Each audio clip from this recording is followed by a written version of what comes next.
Bunisi uyalmasdan video chiqaryapti. Bunisi uyalmasdan kommentda kulib o'tiribdi. Hoji Farhod, мы едем в шахр Туз. План Токтарович, ну он последний бой проиграл. Соны негіз күреске апарып барбарист қылуға бол. Қалай әзілдармын да? Иә достар, Сатурн Камиль каратеге ренжулі, ал Артем Тарасов болса біздің Еркебұлан Тоқтарға вызов тастауда. Сендермен бірге төбелес арнасы, барлық қызықтар тек біздің арнада. Арнаға тіркелуді ұмытпаңдар, біз бастаймыз. Bunisi uyalmasdan video chiqaryapti. Bunisi uyalmasdan kommentda kulib o'tiribdi. Assalomu alaykum O'zbekiston. Jang haqida ko'pchilik fikrimni so'ragandi, gapirmagandim. Bu ishlardan keyin gapirmasam bo'lmaydi. Kamil karate bilan jang boshlandi. Birinchi raund o'zida mana bu Jaydar o'darimni his qilgan biladi o'zi. Meni ko'pchilik yaqindan bilganlar mana shu o'ng qo'lim zarbasini biladi. Tegdirib miyasini qopqog'ini ochirib qo'ydim. Talvasiga tushib qoldi kamar karate. Nima qilishini bilmasdan sekundanlariga qaraydi, hakamlarga qaraydi, referiga qaraydi. Boshqa hech kim yordam bera olmaydi. Referi yordam bera olmasa boshqa hech kim yordam bera olmaydi. Hammaydi. Bir qo'yapman tizza bilan chesta jigarga o'tyapti, pastini ishlab yiqilib olyapti. Ham ko'rib turibdi qayoqqa tekkan. Hayronman, asabiylashayapman o'sha. O'sha asabiylashgandan keyin taktikalar yo'qolib boshlaydi. O'sha mayli. Keyin knockdown bo'ldi. Ikkinchi knockdown. Birinchisi hisobga olinmadi. Ikkinchi knockdownda hisobga olinmabdi do'stlar. Emeliankan zarbasiga tenglagan zarbalaringiz. O'sha men urgan, yiqitgan narsalar hech qanday hisobga olinmagan. Polni idiga glasniymi nimadir deb Polni g'alaba unga beryapti. 3 raund u urgan ekan-da. To'xtamasdan urgan ekan. Bizni basharani qaranglar, uni basharasini qaranglar boyda. Boydan oldin 70 kiloda BMF uchun janglar bo'ladi. Men 18 kilodan vaznim yengil, pastda urishib yurardim. Lekin bu telefon qilganimda 72 qiladi, 72 ham qilmadi, balandda yurdi. Endi aytmayman. Necha kilo vaznda chiqqan bo'lsa chiqqan, lekin jangimda men vaznimga ham qaraganim, chunki bu yoqda vaznimga boshqa narsaga qarab o'tiradigan vaziyat emas edi. Men shartda shunday O'zbekiston bayrog'ini yelkamga qo'ydim, do'ppida kiydim, chiqdim. Va isbotladim ham, dakasat qildim ham, lekin borki, lekin bu yoqda men mag'lubiyatimni tan olaman. Qo'lini ko'tardi, uni qo'lini ko'tardi. Keyin foydasi yo'q, poyiz o'tib ketdi bo'ldi. Lekin nohaqlikka chidolmayapman hozir. Sal qattiqroq gapiryapman.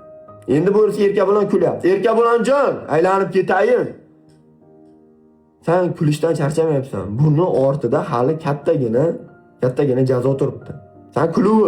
Xohlasang 13-iyun kuni Toshkent Xuma arenada oktagon turnir qiladi. Shunda men tayyorman. Sen BMF kamaringni himoya qil. Men bunga loyiqman. Butun O'rta Osiyo bilan esingi biladi buni. Men seni shunaqa progressiv otaman. Bu safar o'rini almasha tanang. Boshing yerda, oyog'ing tepada bo'ladi. Hozir seni mana iyaging tepaga chiqib ketgan. Sen ro'zani ustidan kulganing esingdami? Gilas kelganimizda men ro'za uchun destasa saqlab, ro'zam ochilib ketmasin. Men shu bilan urushib, talashib ketmay, Odilxon bilan bo'lgan voqeadan keyin deganimda, sen qo'rqoqqa yo'yganding. O'zbekning bolasida qo'rquv yo'q, musulmon bolasida qo'rquv yo'q. Xudo xolasa inshaalloh biz qo'rquvsiz bu dunyoga kelganmiz. Qo'rquv bo'lganda biz bu joygacha kelmasdik, Xudo xolasa inshaalloh va dakansa shunday bo'ladi. Xohlasang, meni 70 kilo vazn taxla, BMF kamaringda dug'ing yetsa qabul qil. Agar u narsa bo'lsa sanda. Men tayyorman. Kamil karate temasiga keladigan bo'lsa, Kamil karate revansh bo'ladi. Sen lavz bergansan aka. Siz lavz bergansiz aka. Xudo xolasa inshaalloh 13 kuni tayyormasligingiz aniq, qabul qila olmaysiz ham. Bu 100% xalq ham buni biladi. O'sha talvasada o'tiribsiz haligacha. Lekin shu 2026-yil boy bo'ladi. Shunga tayyorgarligingiz qattiq ko'ring. Chunki sizga men 3 raund sarflamayman. Xudo xolasa 1 raundda inshaalloh dakasat qilib hammasini tugataman. Inshaalloh Xudo xolasa Alloh ismi nomli. O'zbekiston qo'llab-quvvatlashni davom ettiringlar. Meni birovga yomonligim yo'q. Men prosta nohaqlikka chidolmadim. Nohaqlikka. Mayli, poyez o'tib ketib bo'ldi, qo'l ko'tarildi. Bizay mujik biza tan olamiz, mag'lubiyat bo'ldi. Lekin bu yog'iga ko'ram hassasini bir marta yo'qotadi. Endi 3 raund urushib o'tirmaymiz. tez tugatib, xudo xolasa inshaalloh g'alabalar olib O'zbekiston xursand qilamiz. Rahmat hammaga.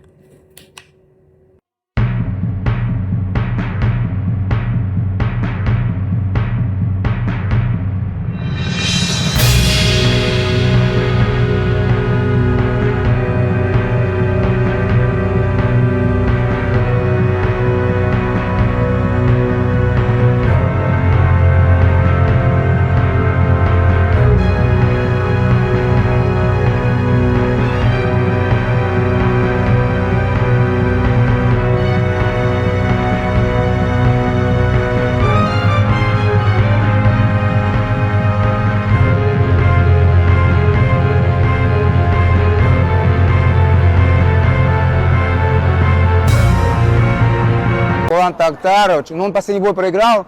Вот знаете, что про Кирбулана Тактара могу сказать, да, про публику? Вот как легко обмануть публику, да? Вот один бой он выиграл, и все подумали, что это пипец какой профессиональный боксер, что он... А тут выходит Марсельчик, маленький пацан, 66 килограмм, который просто не боксер, за 3 месяца натренировался боксу и раскатывает всех любимчиков Кирбулана Тактара. Но он реально его выиграл. Геркулан там ничего не показал, все. Это ММА перчатки. Да, бокс, по боксу возможно что-то сделать, в ММА перчатки. Поэтому Кирбулан Тактар, бой в ММА перчатках вообще с удовольствием в любой момент. И это был бы громкий бой. Он действительно очень популярен в Казахстане, я очень популярен в России. Ну, я, кстати, не только в России популярен, но и в Казахстане, а он только в Казахстане. Поэтому бой с таким было бы интересно. Я на самом деле за ним слежу, да, и мне нравится, как он отдается спорту, несмотря на то, что у него реально тяжелая профессия. Я сам играл в театре в свое время, поэтому я знаю, какая профессия. Но в этом было бы с ним интересно. Считает, что хайп Тохтара все-таки был неоправдан? Неоправданно было то, что люди подумали, какой он профессионал. Он хайпанул, да, вырубил Тимура Никулина, но Марсель показал то, что этот парень не профессиональный боксер. Это парень обычный, да, он, я, кстати, говорю, хоть ты боксер, хоть каратист, для борца ты лишь артист. Он артист в квадрате, он лишь артист. Спасибо.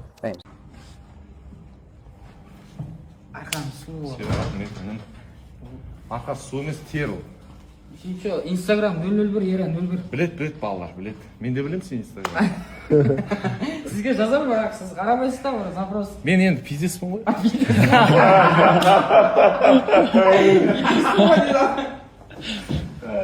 Давай, Эльми. На связи, Қырғызстан, өзің білесің. Айшыға Мен сен белгілеп жіберем. рахмет аға. Айналайын жаным ағам. Белгілеп сал жіберем. Подписаться етіңдер, бала, может, виза алып кетеді, ақша тауып, жағдайың дұрыстап. Иә? Сөйтіп жақсы болып кетсе. Қарапайымдылығын жақсы көремін ғой ағамның. Бір қазақ жақсы болып кетсе, жақсы емес па? Бірақ кейін бүйтіп кетпеді. Бүйтіп жүре бер, спокойно. 5 жыл болды, 6 жыл болды. Әнім Алишердің бір сыйлығы бар екен. О, міне болды ғой. Таза қатысып жүрсің енді, точно, болды. На связи. Болды. 2 күннің бірі дегустация десем адамдар уайымдап жатыр, семіріп кететін болдың ау, жайылып кететін болдың ау. Достар, уайымдамаймыз, бәрін есептеп беремін қазір. Мен бүгін дегустацияда общий 3 бургер жеп қойдым. Бізде бір бургердің калориясы где-то 570-580, 600 деп есептеген күннің өзінде 1800 калория жедім мен бүгін. Мынау кофем бар, в общем, бір 2000 калория жетер-жетпес болып тұр қазір. Бірақ одан кейін мен тамақ ішкен жоқ. Еще залға барады.